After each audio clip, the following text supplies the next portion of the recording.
બનાવી દે તેવા સમાચાર સામે આવ્યા હતા।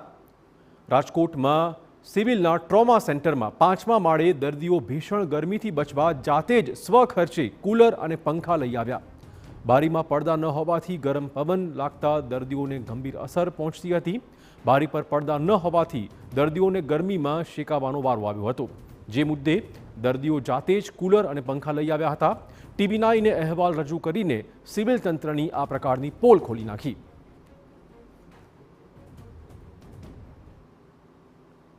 બહુ જ ગરમી છે અને ઓપરેશન હોય એટલે તો રહેવાય ને ગરમી। એટલે તમે પંખો તમારો આ છે લ્યો તમારો? હા, ઘરેથી જ લેવા, કેમ કે અહીંયા પંખાની સુવિધા છે ને એટલા માટે। ગરમી બહુ થાય, રહેવાતું નથી, અથોર ગરમી થાય।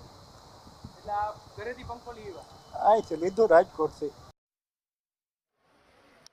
ના અહેવાલ બાદ જ રાજકોટ સિવિલ તંત્ર દોડતું થયું હતું અને સિવિલ તંત્રએ ટ્રોમા સેન્ટરના 5મા માળે પડદા લગાવડાવ્યા।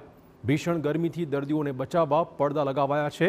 પડદા લગાવનારને પૂછ્યું તો તેણે સિવિલના સત્તાધીશોની પોલ ખોલતા કહ્યું કે અહીંયા પડદા હતા જ નહીં, હવે નાખવામાં આવ્યા છે।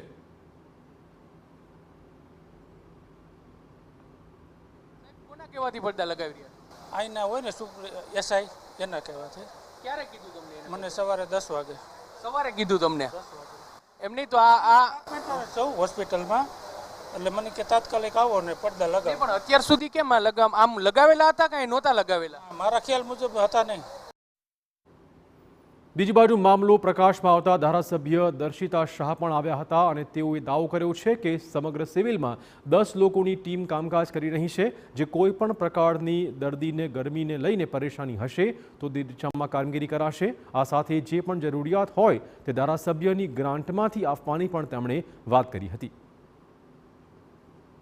અત્યારે જ મારે સવારે ત્રિવેદી સાહેબ સાથે વાત થઈ છે, એ પ્રમાણે જે કોઈ પણ જગ્યાએ આ અત્યારે ગરમીને ધ્યાને લઈને સિવિલ હોસ્પિટલના PIU વિભાગ દ્વારા તમામ એસીનું ચેકઅપ થઈ જાય, તમામ એસીની સર્વિસિંગ થઈ જાય અને જ્યાં ક્યાંય પણ વધારે એસીની જરૂરિયાત હોય તો ત્યાં અમને ચોક્કસથી જણાવે। ધારાસભ્યની ગ્રાન્ટમાંથી જે કોઈ પણ જગ્યાએ એસી મૂકવાની જરૂરિયાત હશે તો 100% લોકોની સુખાકારી માટે થઈને અમે ચોક્કસથી અમારી ગ્રાન્ટ ભૂતકાળમાં પણ આ ધારાસભ્યો અને સંસદ સભ્યો આપતા રહ્યા છે અને આવનારા દિવસોમાં પણ જ્યાં ક્યાંય પણ લોકોની સુખાકારી માટે જરૂર હશે ત્યાં જરૂરથી અમે અમારી ગ્રાન્ટનો ઉપયોગ કરીને પણ અને તંત્ર દ્વારા પણ આ લોકોની સુખાકારી માટે આ વ્યવસ્થા કરવામાં આવશે, એવી સૂચના ત્રિવેદી સાહેબને આપી દેવામાં આવી છે। રાજકોટમાં જ ગરમીથી લૂ લાગવાના કારણે